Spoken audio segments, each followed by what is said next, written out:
Hi, hello, very good evening, one and all. Welcome to the most comprehensive preparation app for all exams, BYJU'S Exam Prep. And warm welcome to the session. Today, we are going to discuss 15 most expected questions. Means 15 most expected model questions from computer organization and architecture. Today we will solve. So before that, I request everybody to please join the session quickly and mark your presence. Also, please do invite your friends for this very useful session. Ask them to join live. Do invite through your WhatsApp, Telegram, Facebook, Insta, everywhere. Please post this link. Let me invite Kirti Kumar Singh, Chandan Kumar Jaiswal, Mani Shankar Tiwari, Shreya, Pooja. Very good evening. How are you all doing? How is your day? Yes. Every subject will be conducted, Kirti Kumar. Every subject will be conducted in the same way. So yesterday we have got I think most of the subjects formula. From today we will be practicing every subject in this series, and then we will have a full day Maha marathon kind, a full day complete mock test. Every subject complete questions, and on a single day. So all faculty will join, all faculty will make you practice the questions. Once all these subjects, 15 most expected questions are over for every subject. Okay, right. Yeah, I am good, Chandan. So Shreya, Kirti, Pooja, Mani, Chandan, everybody, please do invite your friends. Try to share it as much as possible. I want many students to join this session and make use of this session. Quick.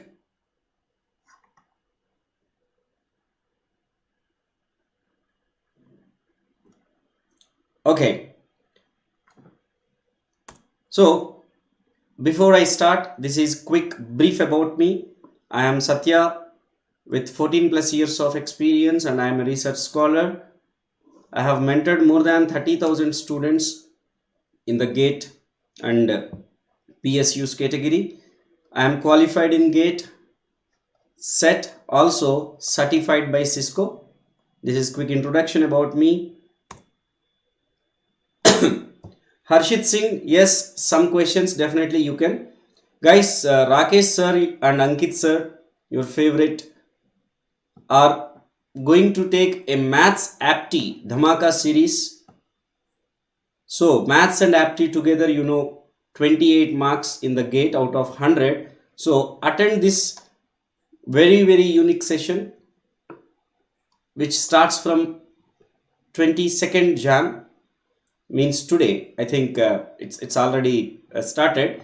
So try to attend this also and get benefit out of it, and you can get 28 out of 28 definitely. Okay. Sambhav Jain, there are Cisco registered institutes. From there you can get enrolled and you can get the certification of CCNA. Okay, all right. So shall we start the 15 most expected questions?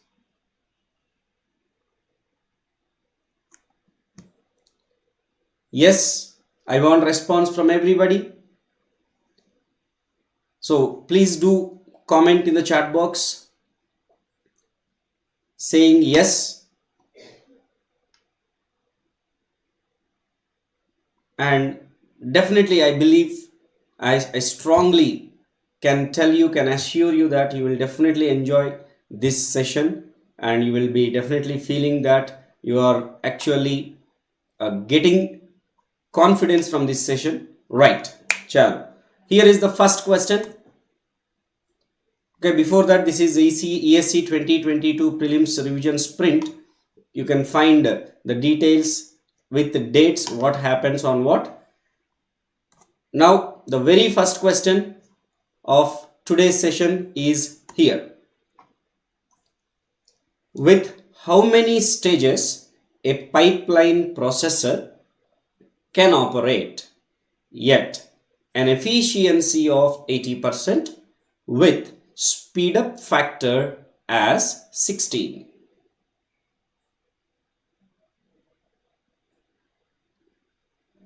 With how many stages a pipeline processor can operate at an efficiency of 80% with speed up factor as 16?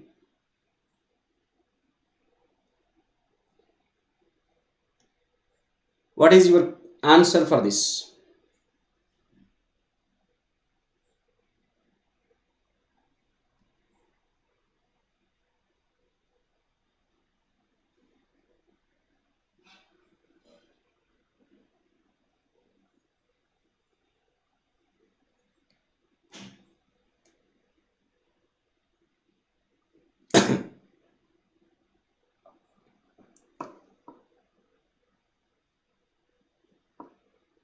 Okay, Manish says option A, Neha says option D, Shreya says option D.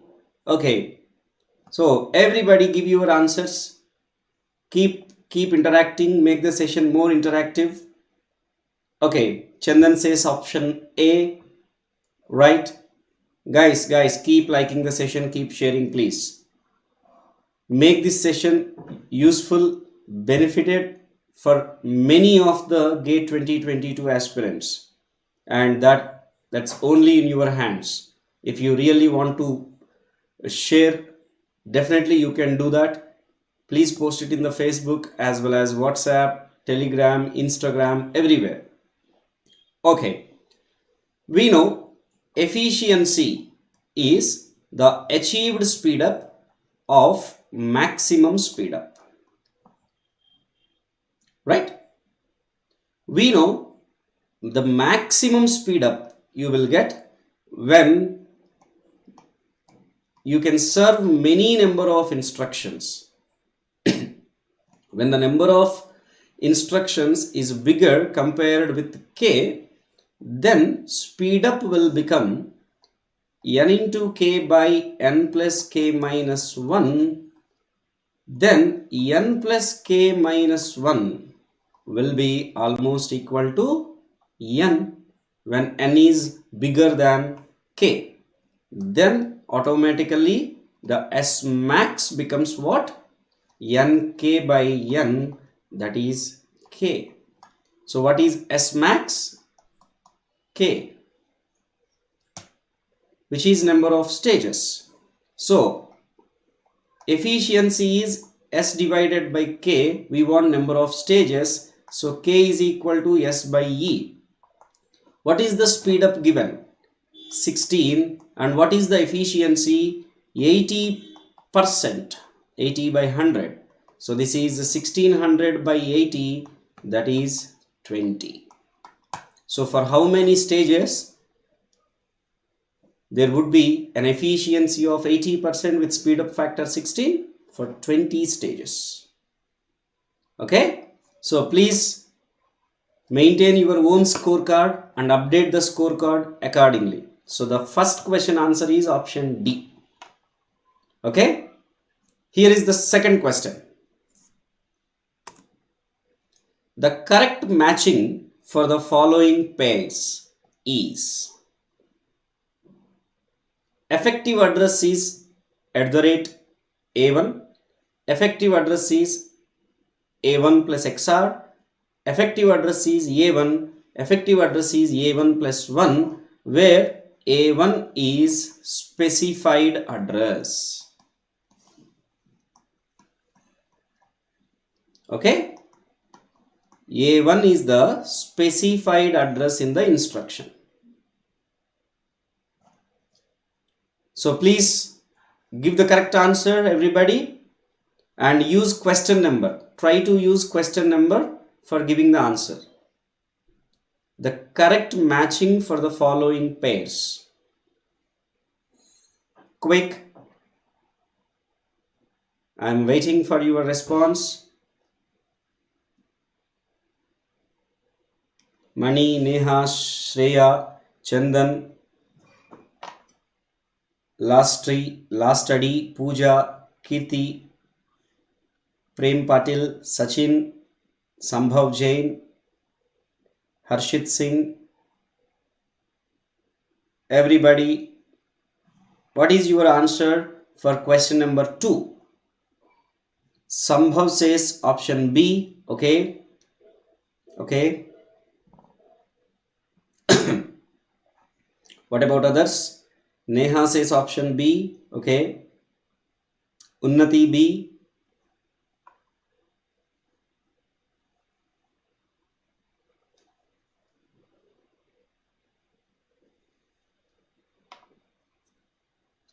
All right.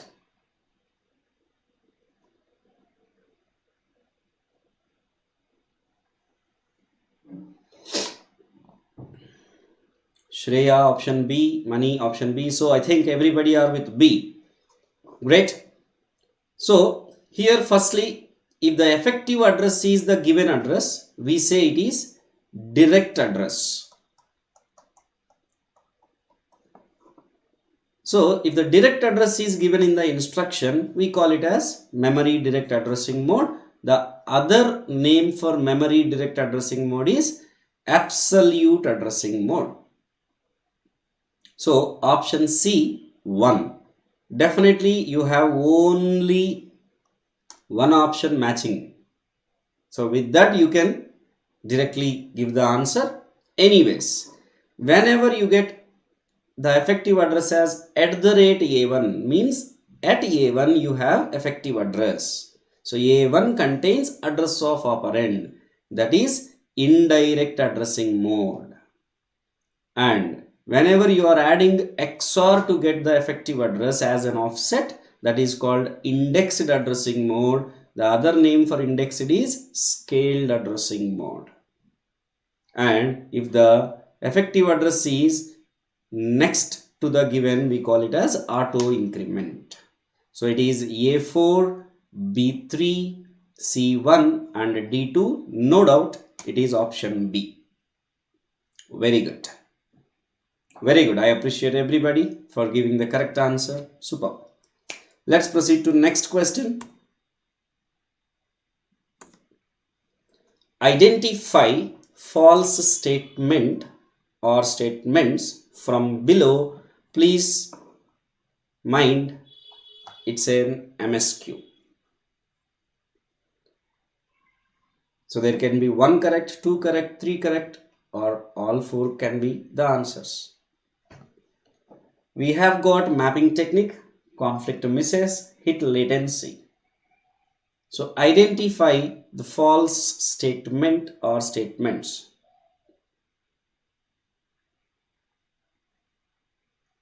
Quick, use question number please for giving the answer. Question number 3, what is your answer?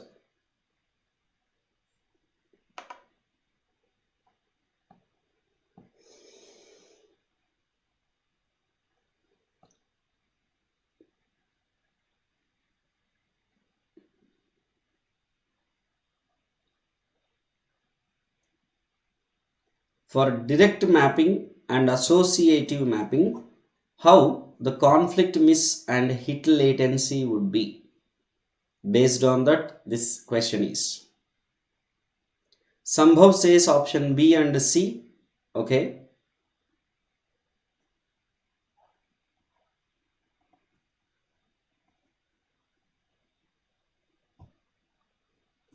What about others? Neha, option A and B. All right.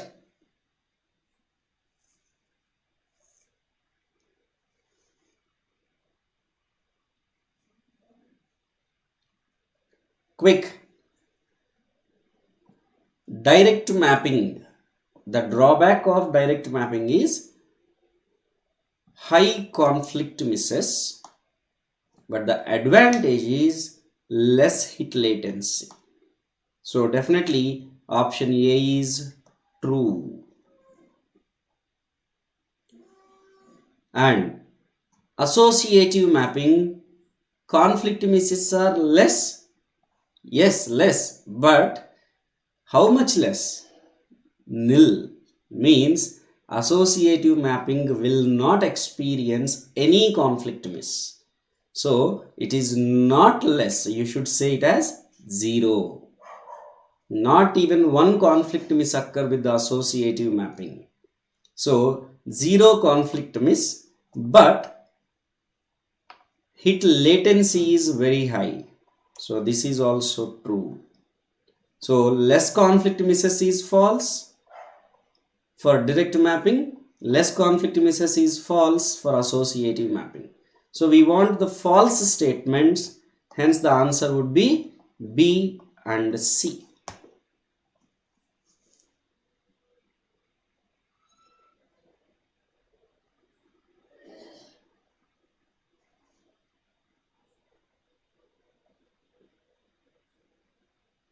Yes, Sambhav, you are correct. B and C should be the answer for this. You should choose both B and C. If you choose even one, either you don't get any mark, and if you have given wrong answer, you will not get any negative marking. For MSQ, there is no partial award of marks. All correct options should be chosen. Okay? Next question. Question number 4 on your screen. Consider a cache memory of size 32 kilobyte with block size 64 bytes and CPU generates 32-bit address. If cache maintains 19-bit tag, then the mapping technique used by the cache is. Shreya,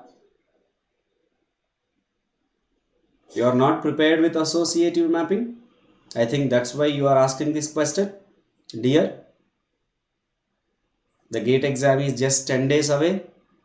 Now you are asking the question. In associative mapping, replacement will not occur if there is free blocks in the cache. Only when the cache is full, then replacement occur. Then if miss occur, you will call it as capacity miss. And compulsory miss is, however, inevitable in any mapping. But you will never get conflict miss.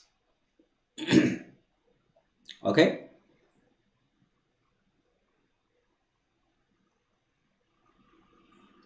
Yes, please. What is the answer for question number 4? You should be fast and accurate. Quick, guys. Consider a cache memory of size 32 kilobyte with block size 64 bytes and CPU generates 32-bit address. If cache maintains 19-bit tag, then the mapping technique used by the cache is.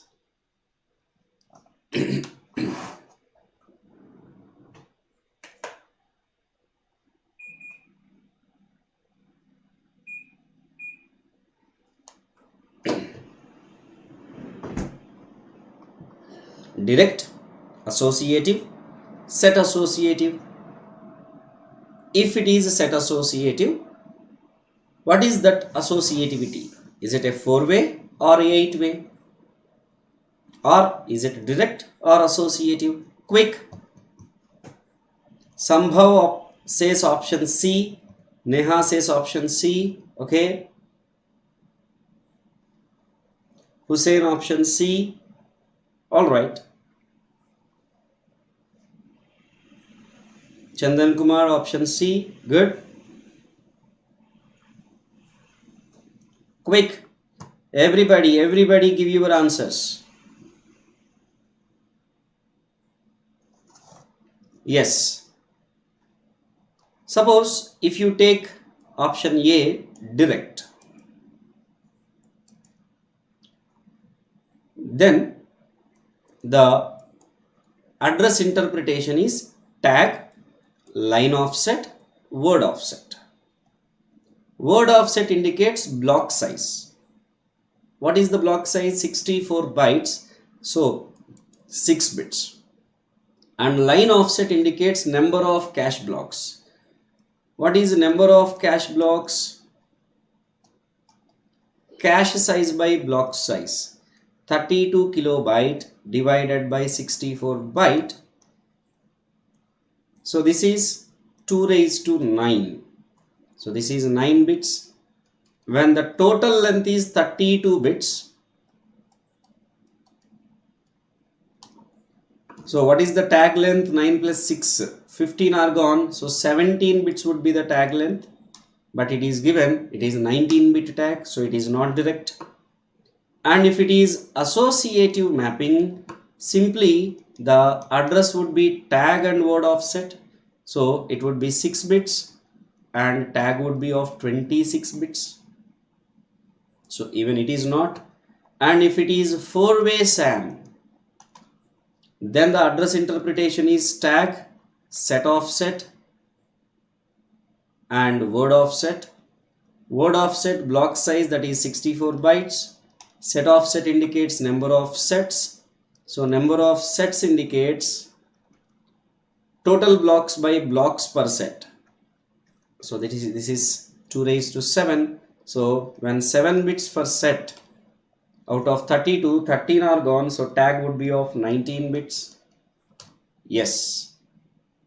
So it is undoubtedly 4-way SAM.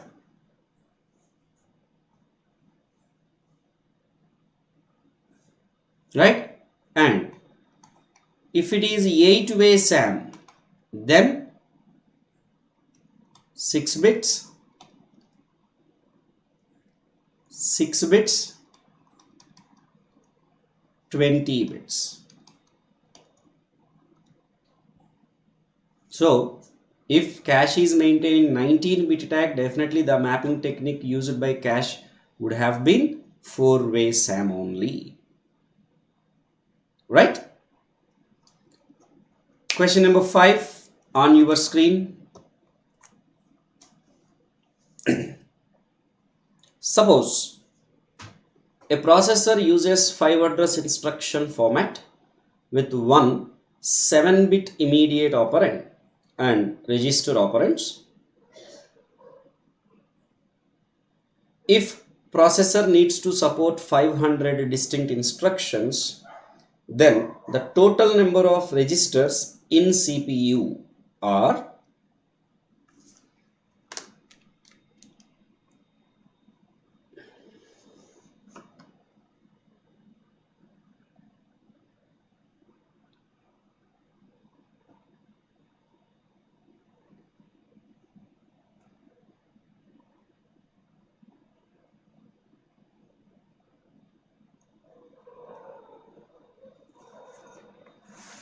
I think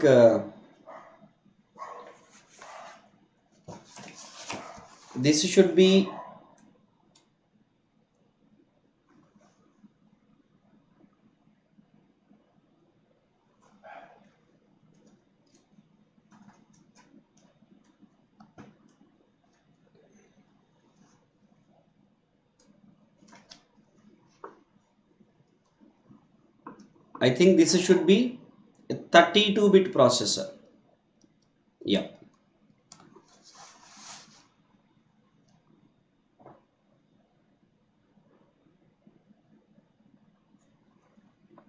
Let me update. It should be a 32-bit processor, guys.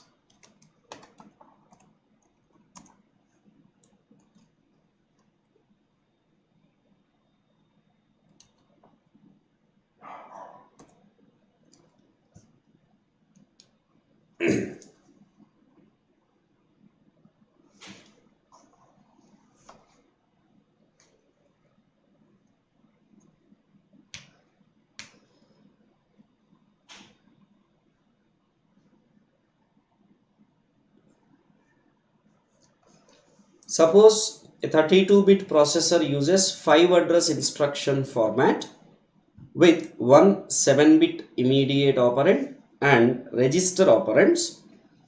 If processor needs to support 500 distinct instructions, then the total number of registers in CPU are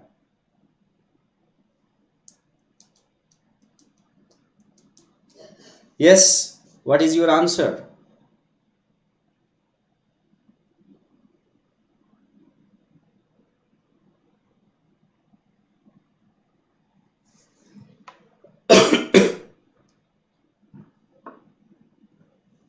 Sambhav Jain, Shreya, Chandan, Hussein, Neha, Pooja, Kirti, Manishankar, Unnati, everybody give your answer for question number 5. Let's see. It's given 32-bit processor. That means one word length is 32 bits. That means instruction length also 32 bits. So we are having the instruction whose length is 32 bits.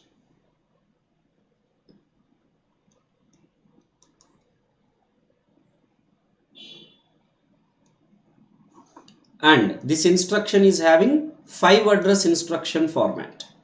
Here 5 address doesn't mean only memory operands. They can be register operands also. So even immediate operand also. So here we are having opcode and 5 operands. Operand 1, operand 2, operand 3, operand 4 and operand 5. 5 address means 5 operands are there in the instruction. Suppose, really is it followed means we have to suppose for this question. And given there is one immediate operand. Let's say this is immediate operand. I am taking the last operand as immediate operand. If so, what is this length? 7 bits. And we have total 500 distinct instructions. So what could be the distinction among these 500 instructions? Definitely opcode can be distinct. So we can say log 500 base 2 bits would be required with the seal value for the opcode. If so, 9 bits required for the opcode. So out of 32, 16 are gone. So how many left for the remaining 4 operands? 16 bits left for the remaining 4 operands. And it is given the remaining 4 are register operands. Register operands. So if so, every operand should be represented with equal number of bits. That means all 4 registers should be represented with how many bits? 16 bits total we have for representing 4 register numbers. So 4 bits. So every register should have 4 bits. So 4, 4, 4, 4 and 4. So we don't want what is the length for the register. We want total number of registers. When you have 4 bit for every register, total how many registers you are having? 2 power 4. So 16 registers you are having.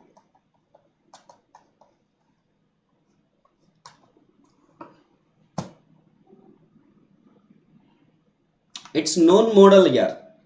Like this, just it could be asked indirectly. Okay, it's a known model only.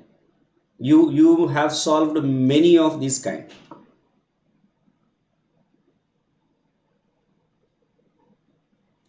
Right, Shreya? Now you understand? If it is memory operand, then you require memory size. It can be register operand and it is given clearly with one immediate operand and register operands, means the rest are register operands. Okay. Question number 6 on your screen. Consider the disk specifications below. 16 platters, 128 tracks per surface, 512 bytes per sector. If the disk is 24-bit addressable, then the number of sectors per track equal to.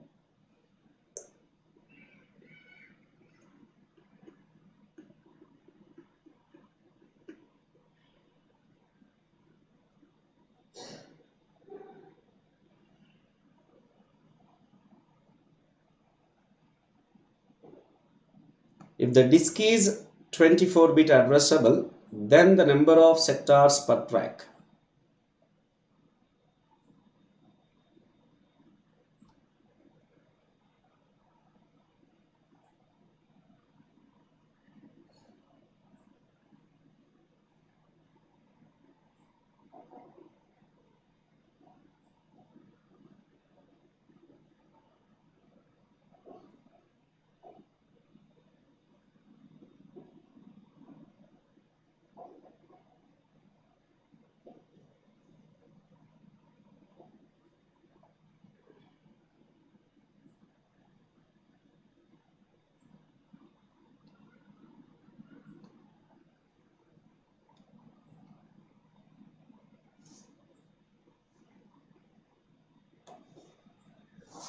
Wait a minute. Let me change options.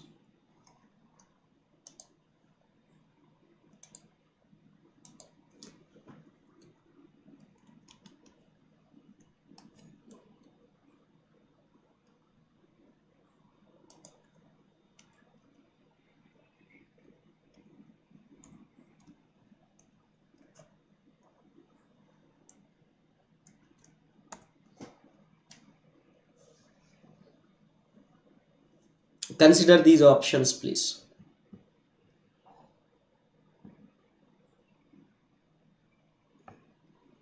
Sambhav, Neha, consider these options.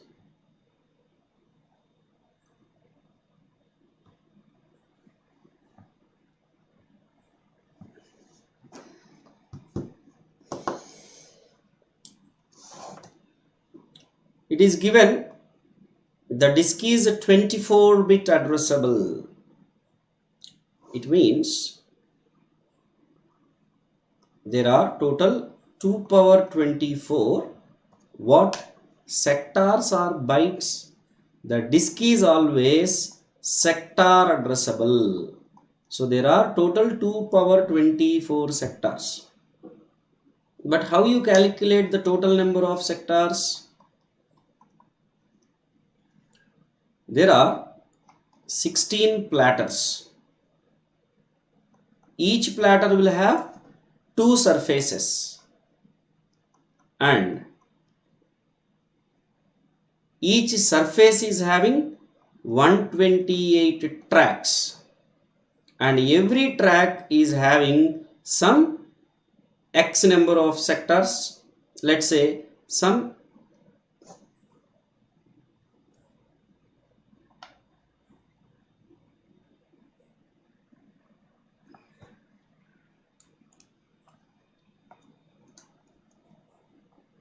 some x number of sectors. So this should match with this. 2 power 24 should be equal to 2 power 5 into 2 power 7 into x. So what should be x? 2 power 12, that is 4096.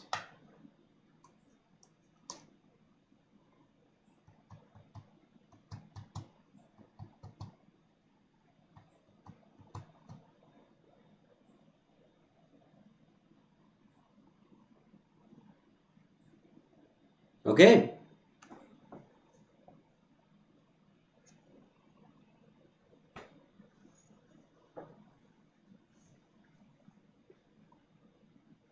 If you miss every platter is having two surfaces, then you could get 8192. Even that also could be in the options, because that is gate exam. Every option should have some reasoning, so the options could have even 8192 also. Then you could select that. If you miss that, 16 platter should be multiplied with 2. So be careful. Okay guys, before I move on further, I request everybody to please like the session and share it as much as possible through your student groups. Okay, thank you. Next question.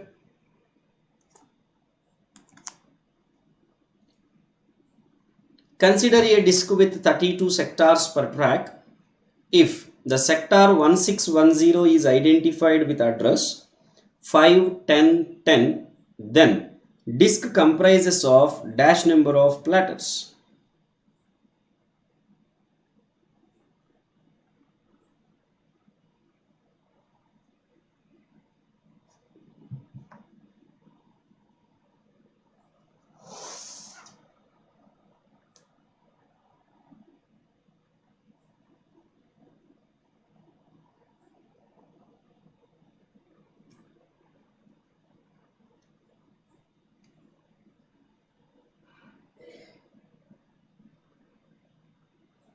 What is the answer for question number 7?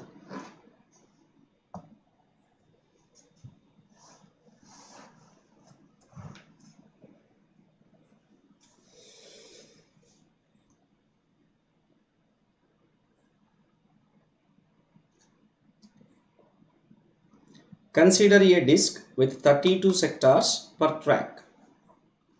If the sector 1610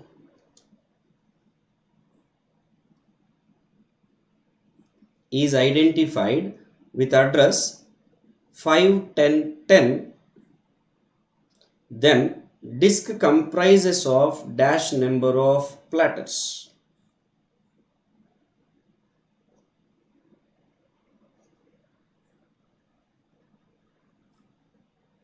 Yesterday in the formulae, I have given one formula for finding sector number, if you remember. Sector number given CHS. So this is the CHS is C multiplied by number of surfaces multiplied by number of sectors per track.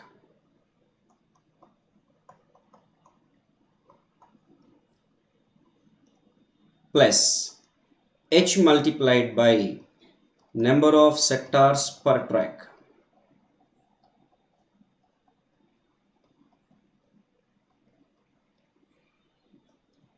Plus yes, right?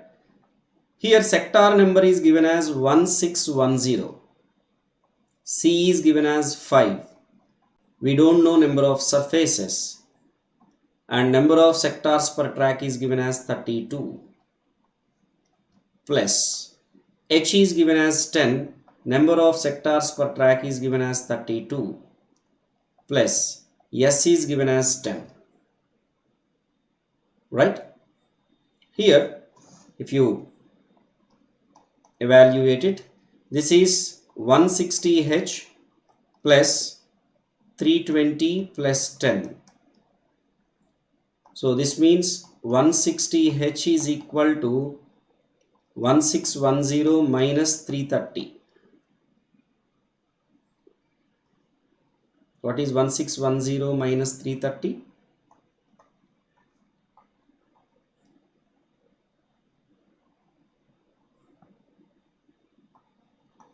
1280. So 160H is equal to 1280. So that means H is equal to 1280 divided by 160. So 160 goes 8 times. So what is H? 8. So if you give, by looking this, option B is correct. That is wrong, because H is number of surfaces.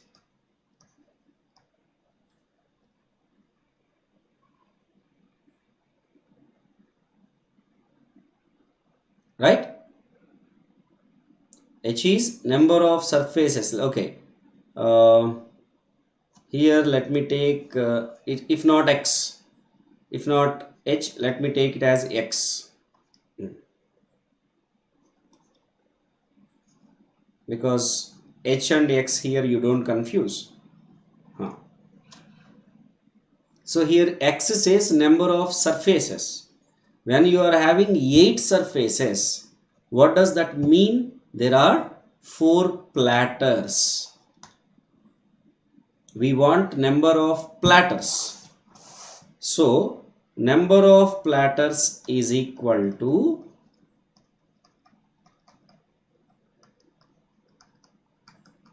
4. So option A is the correct answer, not option B. Okay, Neha.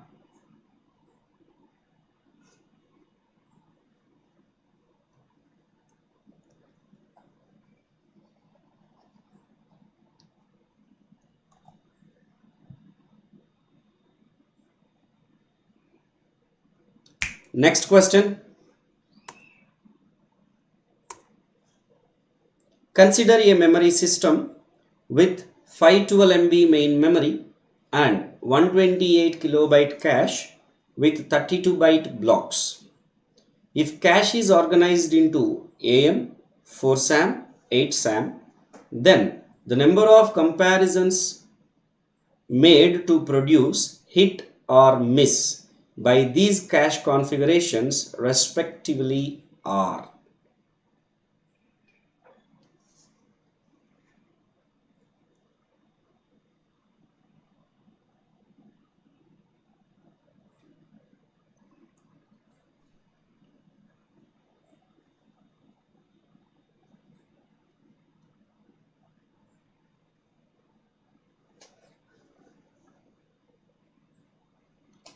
Quick. Consider the memory system with 512 MB main memory and 128 kilobyte cache with 32 byte blocks. So here, if the cache is organized into associative, 4-way set associative, 8-way set associative, how many comparisons are made to produce hit or miss? Firstly, what is comparator? With what comparison is made to produce hit or miss? Tag. Right?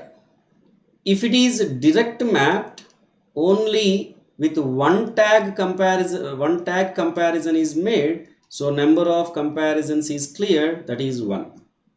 But we want for associative 4 and 8 SAM.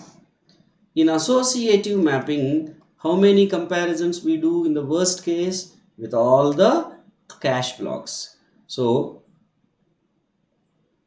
in the associative mapping, number of comparisons equals to number of tags.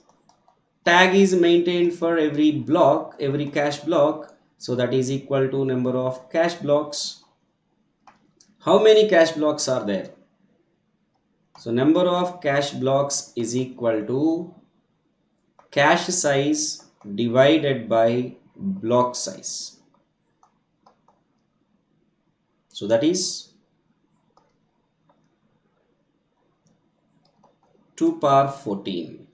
So 2 raised to 14 is the number of comparisons we do for associative. So all options have 2 raised to 14. So if it is 4-way SAM,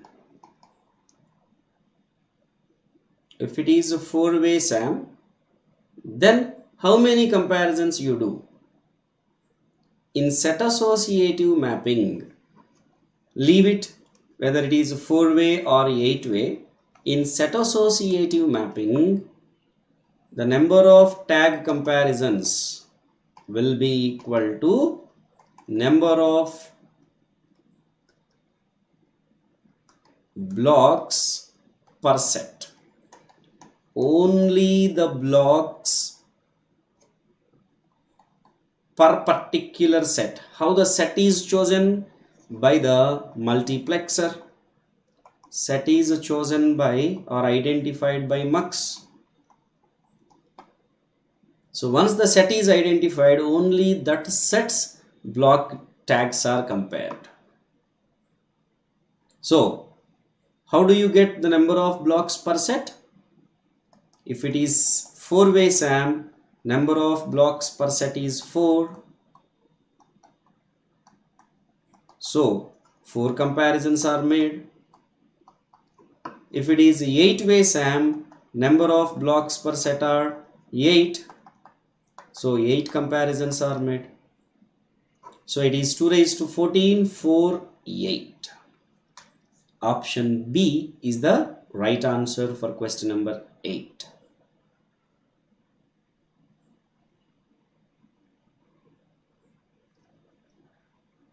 Understood?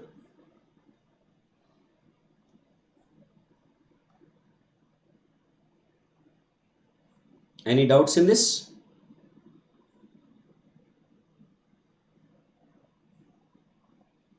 Let's move on to question number 9.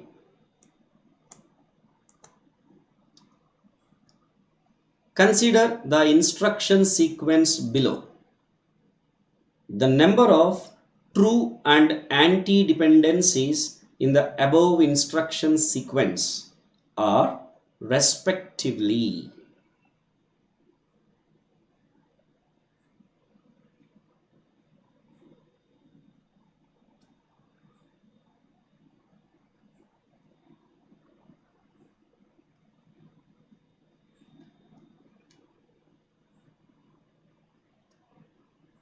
The number of true and anti-dependencies in the above instruction sequence are respectively.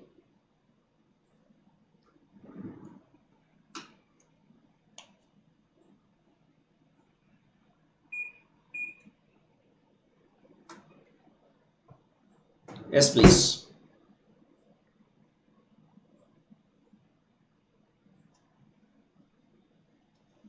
What is a true dependency?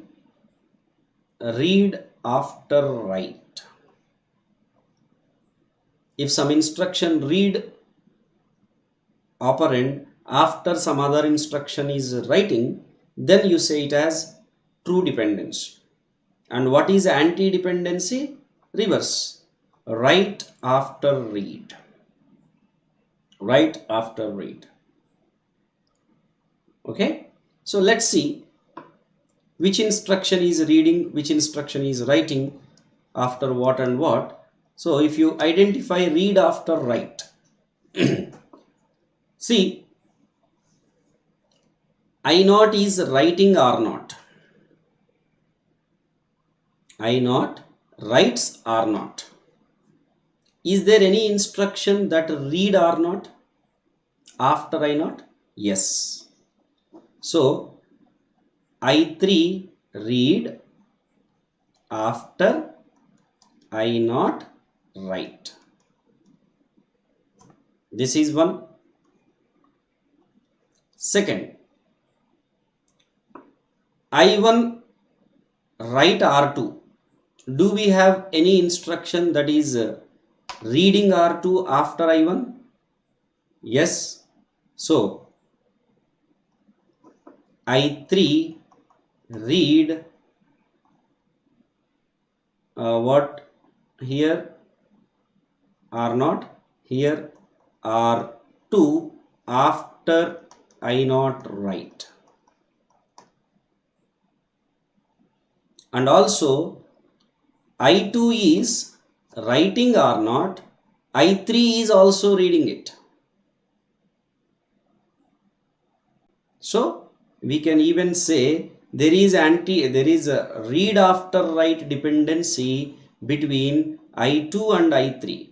I3 is reading R0 after I2 writes. So I3 has dependency on I0 and I2, you can say. Of course, I0, I2 have write after write dependency, but here we are just concentrating only on read after write dependency. So total we have 3 dependencies,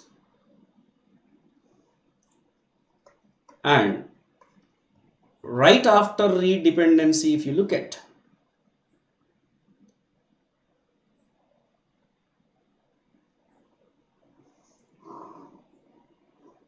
what is write after read? Some instruction is reading after some instruction writes it.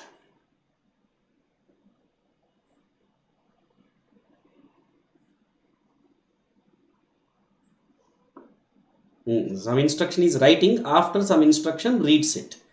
Here I1 write R2 after I0 read. So between I1 and I0 there is anti-dependency, and any other we have in the same way. Look at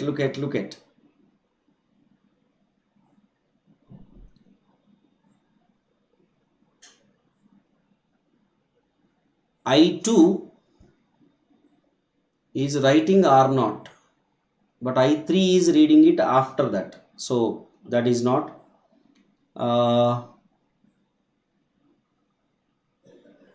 I3 is writing R4, but I1 read before I3. So we can say I3 is writing R4 after I1 read.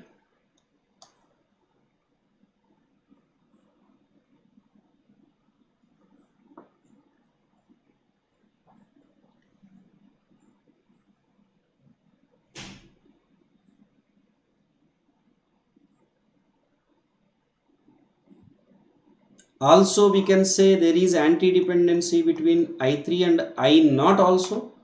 I3 is writing R4 is read by, oh no. So I think that's it.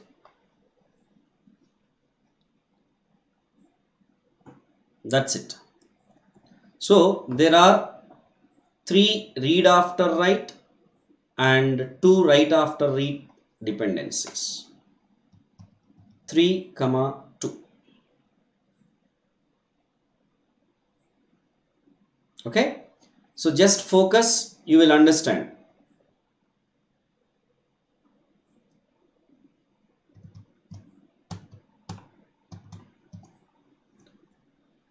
Next question. Consider a pipelined processor with 5 stages: IF, ID, OF, EX, WB. IF, ID stages take 1 clock cycle and WB takes 2 clock cycles for any instruction. OF stage takes 2 cycles for add and sub, 3 cycles for mull instruction. EX stage takes 1 cycle for add, 2 cycles for sub and 3 cycles for mull instruction. assume operand forwarding is used.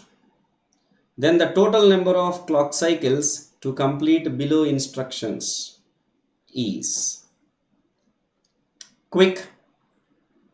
We have just 3 instructions, I1, I2, I3, let me number them, and we have 5 stages for every instruction: instruction fetch, instruction decode, operand fetch, execution, write back. IFID takes 1 cycle for any, so 1. WB takes 2 cycles for any. OF takes 2 cycles for add and sub. 3 cycles for mul. EX takes 1 cycle for add, 2 cycles for sub, 3 cycles for mul. So operand forwarding is used, so need not to worry about the dependencies. Here in the outer way we can consider in that. So now, keeping this, total how many clock cycles are required you are supposed to find out.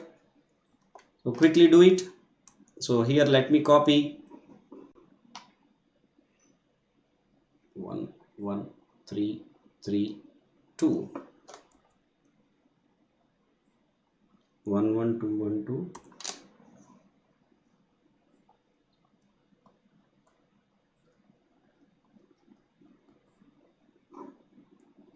Just I have copied from the previous slide. Now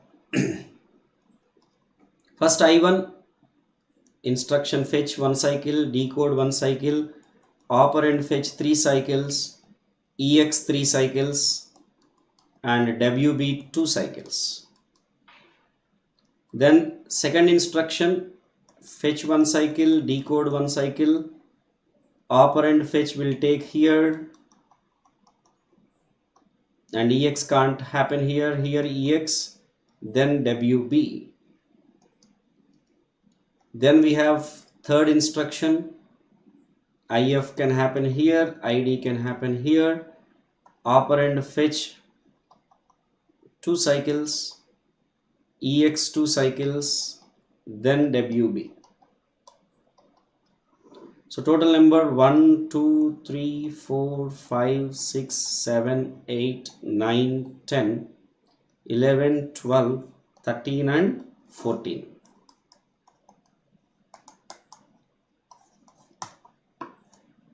So total number of clock cycles required are 14. Very good, Hussein, Neha. Guys, it's not just giving the answer, but also giving the answer right time, fast.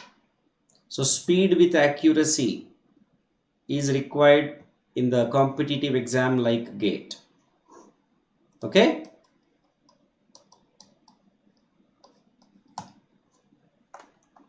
Next question.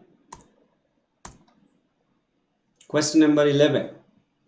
Consider the below instruction sequence executed on a pipelined processor with 4 phases. FD, fetch and decode, OF, operand fetch, PO, perform operation, and RW, register write. If each stage takes 1 cycle for any type of instruction, then the total number of clock cycles required to complete the instructions without operand forwarding.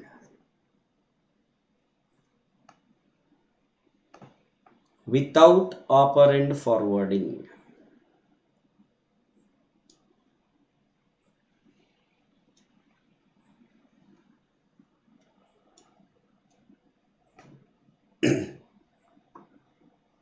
What is operand forwarding?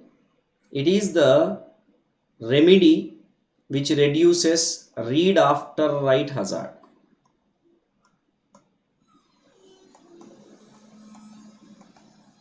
or true dependency.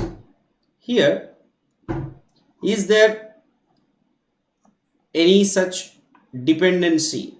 Let's see. Yes, I2 is reading after I1 writes.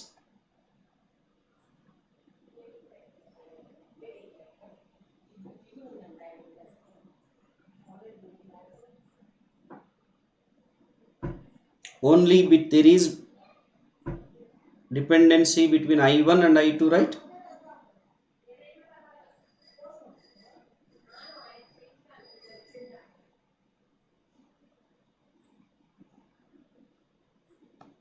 I1 is reading R3, I3 is reading R3, but I2 writes R4. So only between I1 and I2 we have. So it is very simple. Fetch, decode, operand fetch, perform operation RW. Here fetch decode can happen, but when I2 can fetch the operand R1 only after write, after register write by I1. So here there will be stall. Here there will be stall. So I2 needs to wait until I1 write, then only it can read, it can get the operands, then it will go with, and I3 can fetch and decode. There is no dependency such. Operand fetch,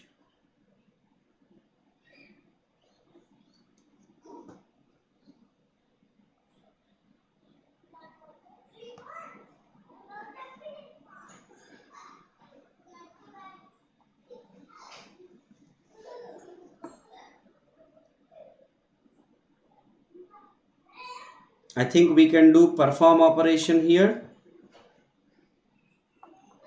register right here. So this is a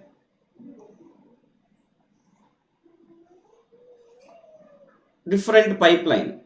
See, I2 is waiting, but what is the pipeline concept? No two similar stages overlap. No two similar stages overlap. So yes, we are keeping that condition true. If so, total number of clock cycles required here, we can say 7 clock cycles.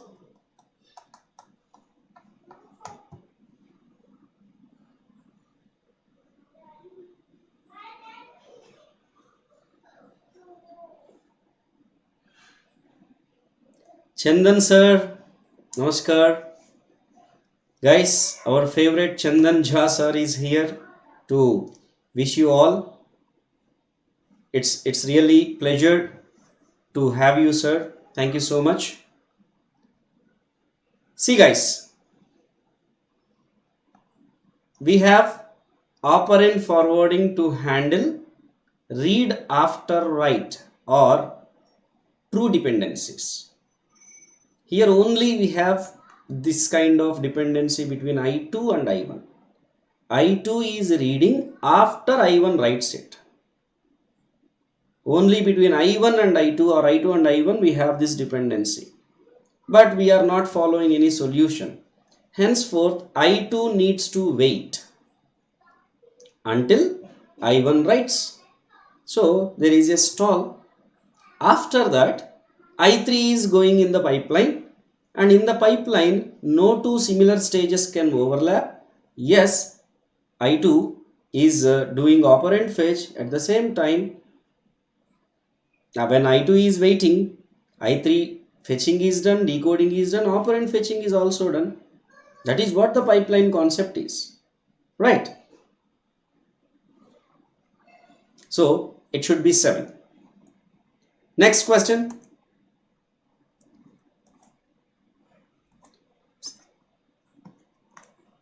There are 4 devices of priorities 0, 1, 2, 3. 3 has the lowest priority.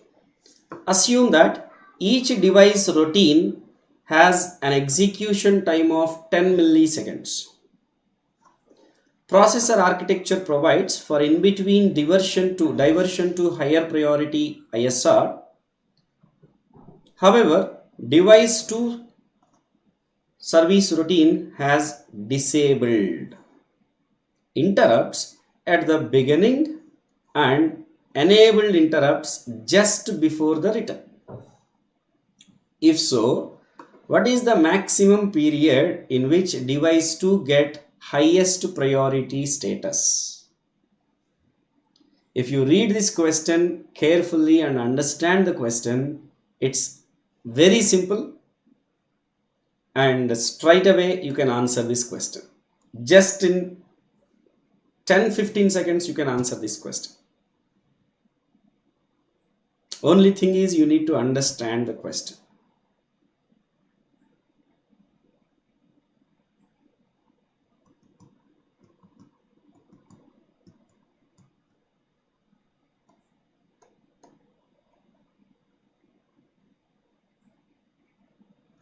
We have 4 devices.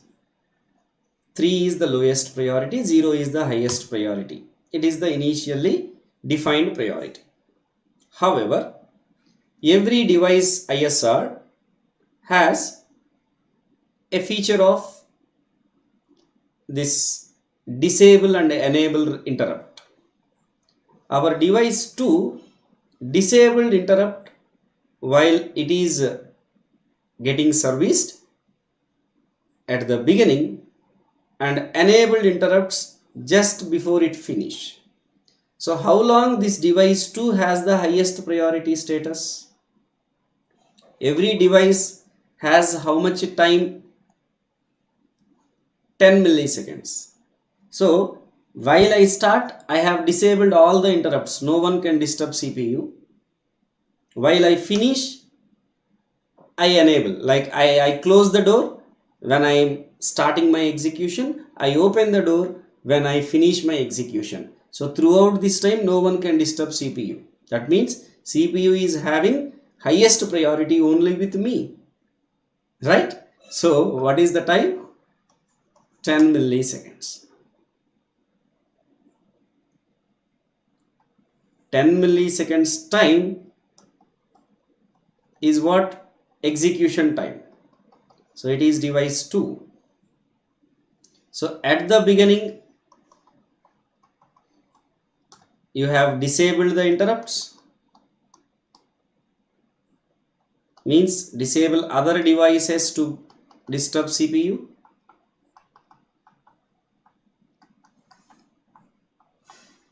At the end, you have enabled interrupts. So throughout this time, device 2 is having the highest priority status.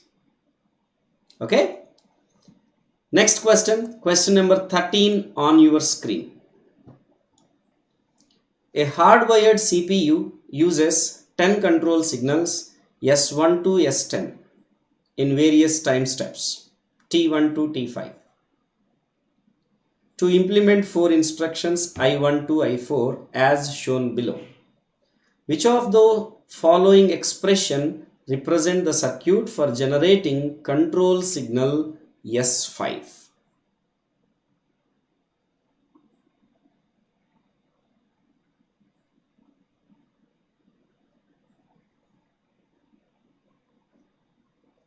How to answer this? We know control signal is represented in sum of products expression form, SOP form. Identify where do you have S5. I have S5 for all the instructions in the timestamp 1, for I3 in the timestamp 2,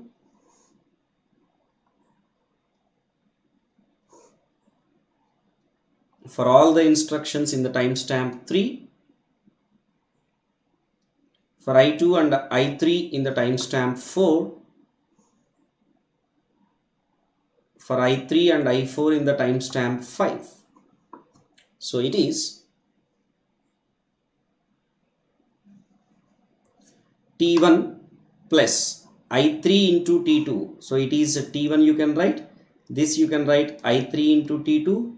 As for all instructions it is there, you can write it as T3. And we can write I2 plus I3 into T4. This you can write I3 plus I4 into T5. So sum up all T1 plus I3 into T2 plus T3 plus I2 plus I3 into T4 plus I3 plus I4 into T5. So it is option B.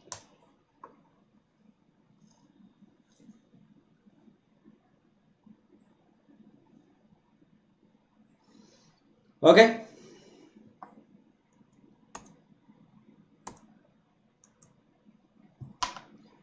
Next, a computer system with a word length of 32 bits has 16 megabyte byte addressable main memory and a 64 kilobyte 4-way set associative cache with a block size of 256 bytes.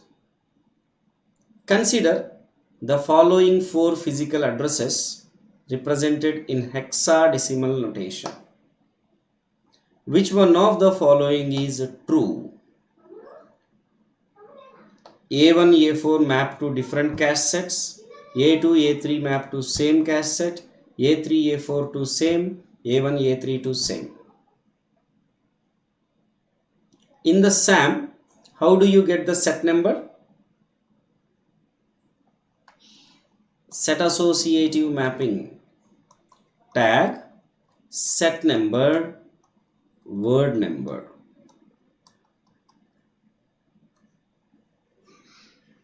Guys, solve it. Though it is previous gate question, without solving, don't give the answer.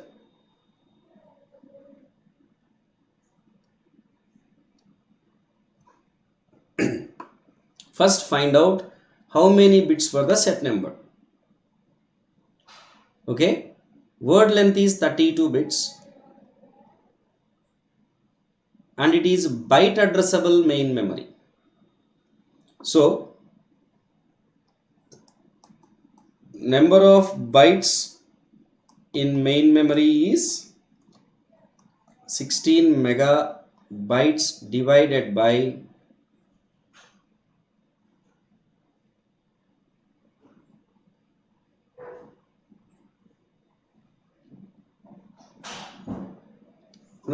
not required, no? 16 megabytes. So what does this mean?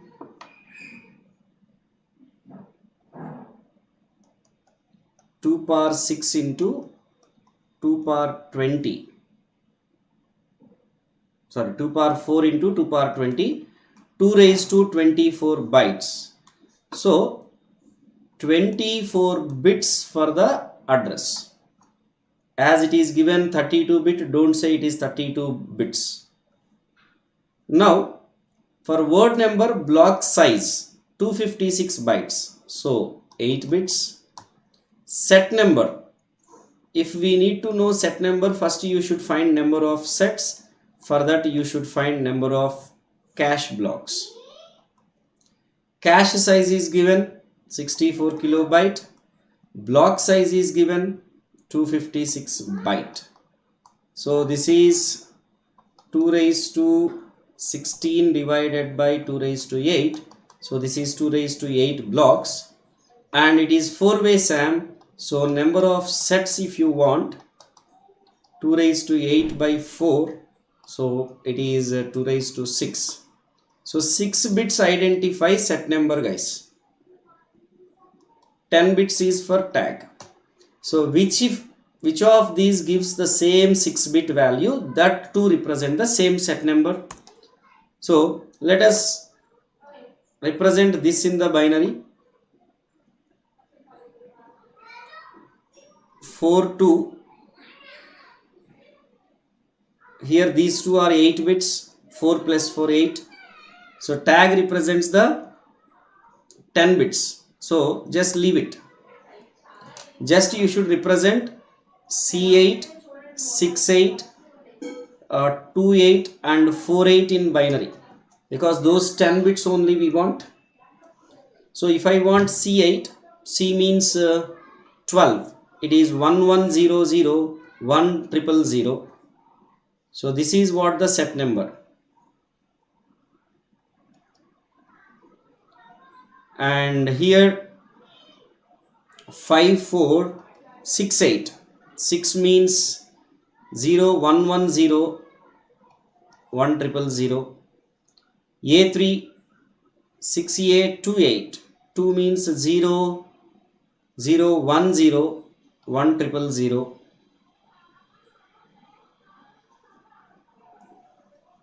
And A4 5E 48, 4 means 0100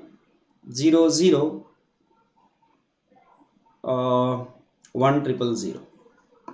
So this is A1, A2, A3, A4. Here A1 and A4 has the same set number, A2 and A3 has the same set number.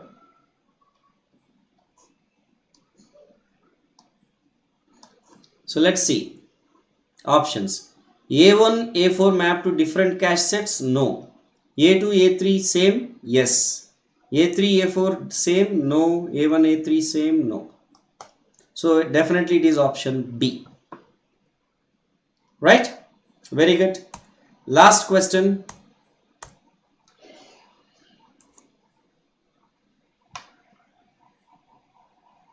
A direct mapped cache memory of 2 MB has a block size of 512 bytes. The cache has an access time of 5 nanoseconds and a hit rate of 90%.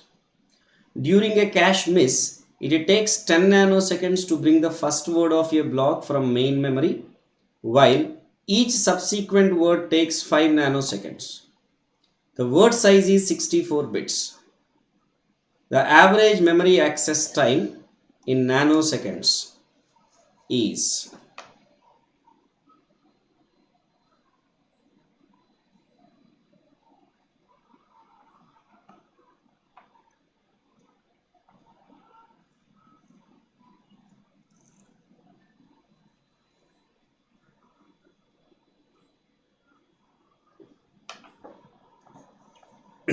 whenever we need to find the average memory access time. Upon hit, directly cache memory supply. Upon miss, we will take from main memory. Okay, directly you can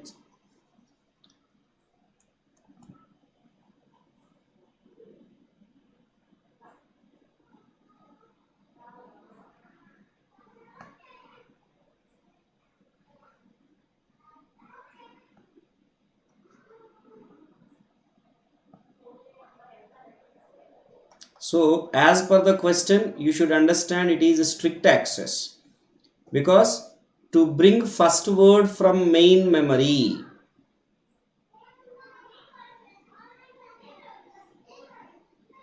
so if so, now what is that T2 number of words in a block? First you have to find number of words in a block. Block size 512 bytes and word size 64 bits is 8 bytes. So this is 8, 8, 4, 8, 6 are 48, 8, 4 are. So there are 64 bytes, 64 words. So for the first word, it takes 10 nanoseconds. For the remaining words, it takes 5 nanoseconds.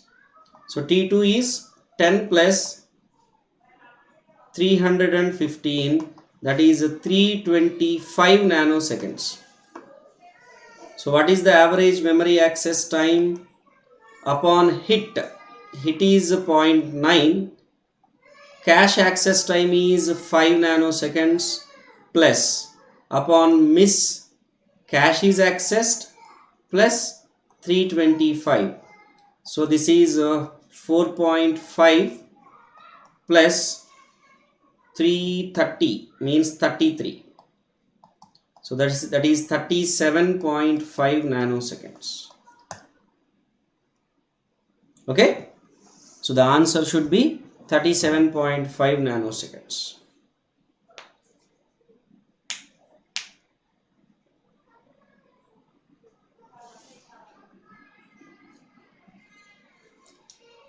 So guys, with these 15 questions, please try to understand. I have focused much on cache memory, instruction pipelining topic,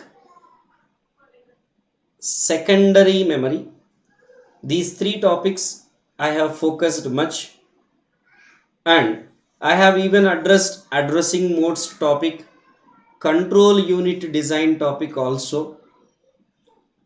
So please try to understand, every topic is important. We cannot neglect any topic, but as IIT Kharagpur will be conducting this GATE exam, you can expect the questions with little twist. So with that idea, I have prepared these questions. I hope you liked them, you enjoyed solving them, and you learned something while you solve these questions. That's all for today. In the next class, you will have the 15 most expected questions from Theory of Computation subject by Murali Krishna sir. Okay?